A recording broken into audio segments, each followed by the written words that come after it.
వైఎస్ఆర్సీపీ నేత భూమన కరుణాకర్ రెడ్డి తిరుపతి పిఎస్లో విచారణకు హాజరయ్యారు. న్యాయవాదితో పాటు భూమనను పోలీస్ స్టేషన్లోకి అనుమతించారు. ఎంపీ గురుమూర్తిని పిఎస్లోకి అనుమతించలేదు.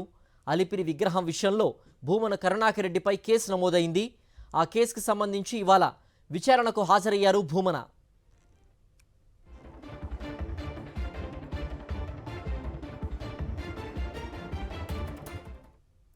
మరింత సమాచారం మా ప్రతినిధి ప్రసాద్ అందిస్తారు.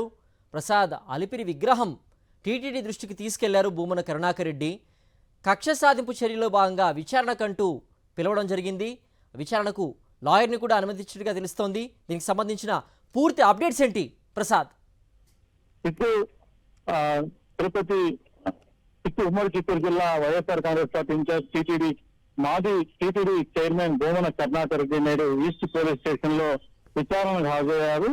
ఒక 4 రోజులకు ముందు అలిపిరి వద్ద ఉన్న పాత చెక్ పాయింట్ లో ఒక విష్ణుమూర్తి విగ్రహం అక్కడ ఉండి మలమూత్రాల మధ్య అక్కడ మందు బాటిల మధ్య పదవడానికి చెల్లించిపోయిన కరుణాకర్ రెడ్డి దీని మీద మీడియా దృష్టికి తీసుకొచ్చారు. దీన్ని టీటీడీ వెంటనే ఇక్కడి నుంచి తొలగించి పవిత్రమైన ప్రాంతాన్ని తరలించాలని కూడా కోరడం జరిగింది. ఈ నేపథ్యంలోనే దీని మీద ఆగ్రహించిన టీటీడీ చైర్మన్ బిఆర్ నాయుడు కావచ్చు, పాలక మండలి సభ్యులు కావచ్చు, టీటీలో కొంతమంది కావచ్చు, దీన్ని ఏదో పెద్ద భూరత్వంలో చూసి కావాలనే టీటీడీ మీద రాంతాపం చేస్తున్నారు అనేసి, రాజకీయం చేస్తున్నారు అనేసి దీని మీద మండిపడడం జరిగింది.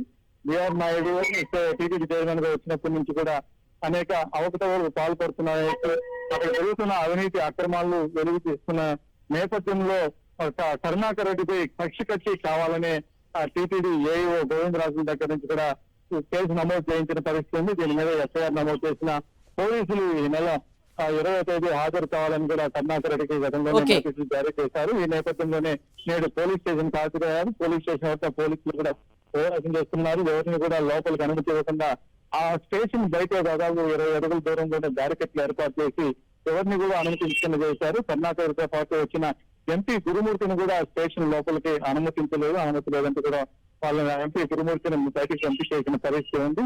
కరుణాకర్ రెడ్డితో పాటు లాయర్ లోపలికి అనుమతించడం జరిగింది. దాదాపు అరగంటకు పైగా పోలీసులు విచారణ చేస్తున్నారు. ఇంకా ఇది ఎంత జరుగుతుంది, లోపల విచారణ జరుగుతున్న పరిస్థితి ఉంది. ఓకే ప్రసాద్.